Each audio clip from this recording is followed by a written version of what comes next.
Jack Harvey was the man on pole position for the opening race, the 30-minute race, with fellow countryman Alex Lynn qualifying second. Behind them was the Malaysian driver Jasmin Jaffar, and he made a great start as both Harvey and Lynn bogged down off the line. It was Jaffar who led down towards turn 1, with Harvey and Lynn trying to recover after their duff starts. There was drama in the field as Pipo Durrani and Jeff Urain came to grief the Australians spinning off onto the grass. Durrani trying to rejoin from his resting place on the tarmac. Malaysian Fahmi Ilyas also tried to get past an Australian, but he made contact with Nick McBride at the Tarzan hairpin, and both of them went off the road. So it was Jasmin Jaffar who came through to score a second victory of the season, and with it to make his championship challenge even more serious.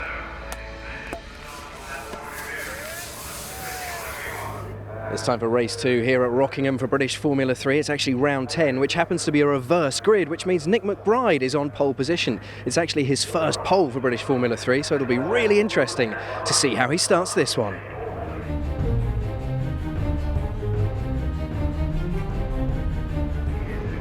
The cars on the grid for round 10 of the Cooper Tyres British F3 International Series. A reversal of the top 8 finishers from race 1 on the grid, so that puts race 1 winner Jasmin Jaffar 8th. It puts Nick McBride there on pole position as the lights go out. He makes a goodish start, but not as good as Harry Ticknell, who goes right round the outside to lead on the run down towards turn 1. And Pietro Fantin goes diving up on the inside as well. He goes second. You're on board with Carlos Sainz out of turn 1 down to the Dean hairpin. That's Jaffar ahead of him, going to the outside to try to gain ground as they break for the tight left-hander. Jack Harvey just ahead of Jasmin Jaffar, and Carlos Sainz on the outside line as Harry Ticknell leads the way, and a very defensive Pietro Fantin is second ahead of Nick McBride.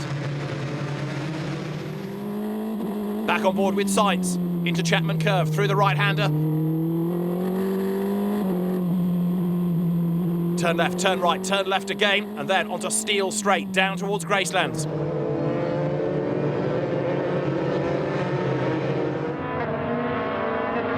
Battle on for third place. Nick McBride coming under pressure as round the outside there tries to go Hannes van Asseldonk, but he can't do it. The Australian hangs onto the place, gets a bit sideways, and the Dutchman has to give best. Look behind, almost banging wheels. Jasmin Jaffar to the inside as Jack Harvey gets past van Asseldonk.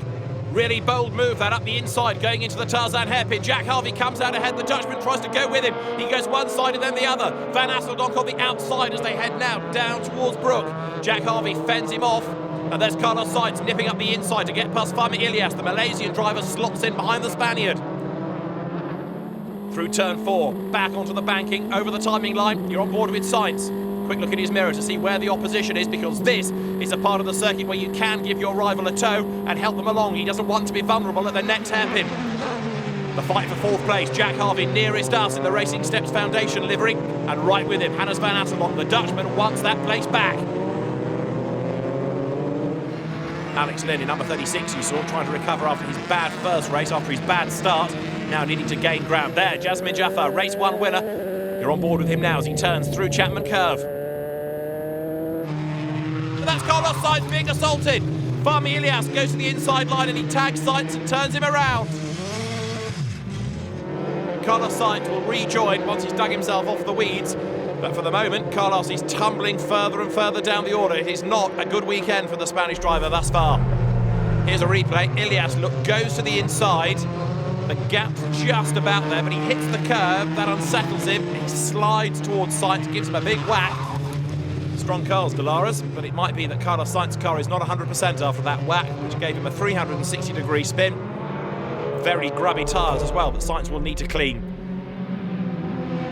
Sainz to the inside of Goddard for 12th place, and Goddard looked back into the lead of the national class. Padiacci has had a drama by the look of it, and Spike Goddard has picked up the class lead once again.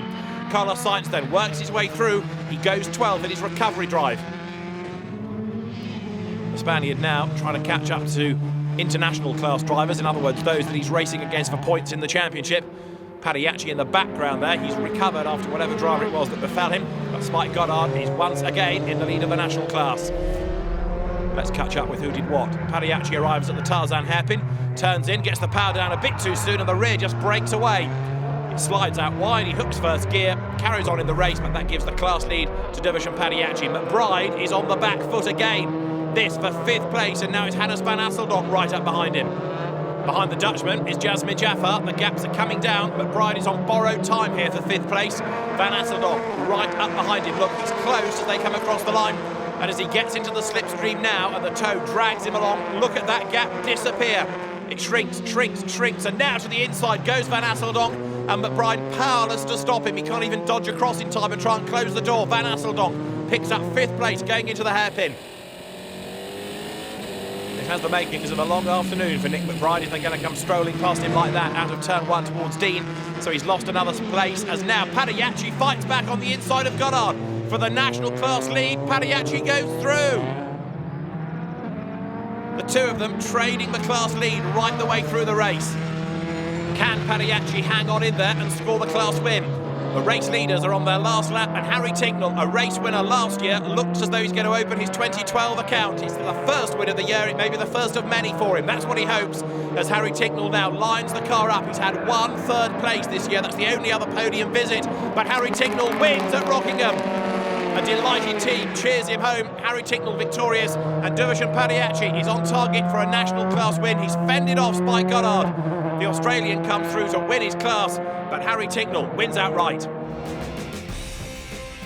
Race 1 winner Jasmine Jaffa comes home 6th in race 2 behind Hannes van Asseldonk and Felix Sarayes. But Harry Tinknell is the race winner, his first victory of 2012. Congratulations, first win of the season. That's got to feel pretty special. Yeah, definitely. I think the longer it went on, the longer the burden built on my shoulders. So really happy to get the first win. Delighted for the team. They've worked so hard for me this year. I think my mechanics have got very good at bolting on corners to the car. So really delighted for them and all their hard work. Jack Harvey, pole position for the last race of the weekend here at Rockingham. 40 minutes maximum ahead of us. Alex Lynn with him at the front of the grid. Jasmine Jaffa, who's had a victory this weekend, lines up 3rd. Lights go out. Jaffa gets bogged down, makes a slow start. Good getaway by Lynn, but Jack Harvey absolutely storms off the line, and Harvey leads as they go for the first time round turn 1 and up towards the Dean hairpin. You're riding with Harry Tinknell. Jaffa is to the left of him. Tinknell tries the outside line, going up to the Dean hairpin to pick off places. Harvey leading the way. Lynn 2nd, Sainz 3rd, Jaffa is 4th. And Tinknell gets hung out to dry a bit on the outside line as Van Asseldonk comes past him. Down towards Yentwood for the first time. Van Asseldonk brakes and a big whack turns Tinknell around, and also sideways there's contact there. That's Jeff Urain being hit by Spike Goddard. Damage to both cars. And it looks like they've interlocked wheels and are going no further. Tinknell's in trouble, look, pulling off to the right. Harry Tinknell in trouble as Pietro Fantin picks up 9th place, and he's on the tail now of Pipo Derani as they go on to Steel Straight. Harry Tinknell is heading for the pit lane. I think he's got suspension damage as a result of all of the comings together down at Yentwood. So Jack Harvey leads the way.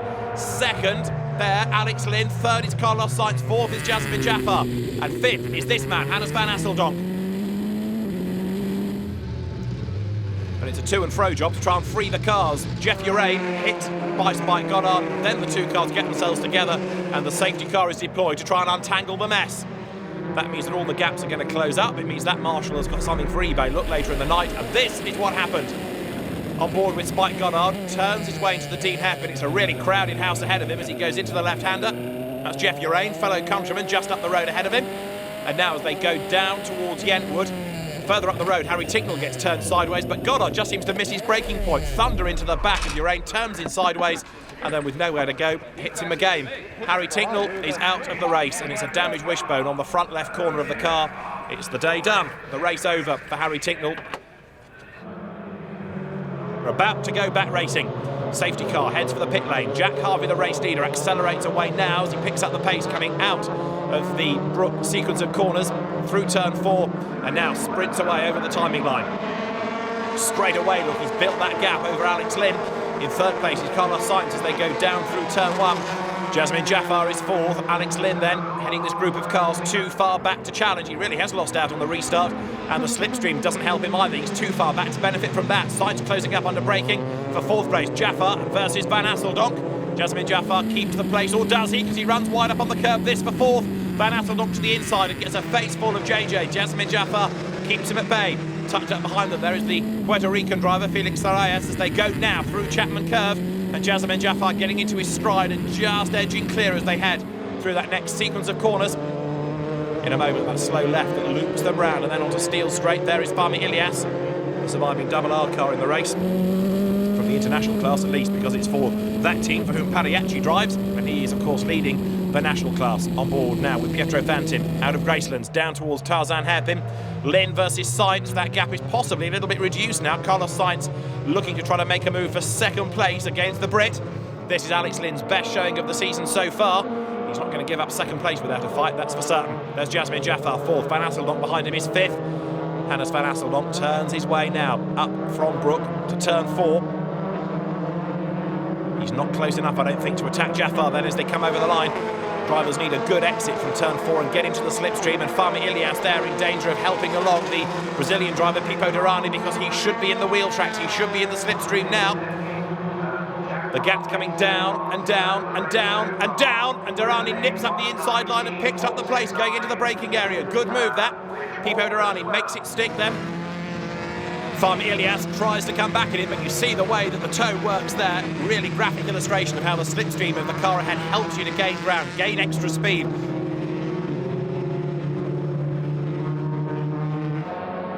Jack Harvey is on target for win number 2 of the season. He has absolutely dominated proceedings at Rockingham. He leads by well over 20 seconds, even though we had a safety car to bunch up the field. Last corner, last lap. It's a win for Jack Harvey, who comes across the line victorious at Rockingham. Devashan Pariachi is on target for 11th place overall, but more important for him, he gets closer to Spike Goddard in the championship in the national class. It's a win for the Australian as he comes across the line now. The championship led by Jasmin Jaffar. He's 13 points clear of Jack Harvey now, with Carlos Sainz down to 3rd and Felix Arias in 4th. In the national class, Spike Goddard is 16 points ahead of Devashan Pariachi.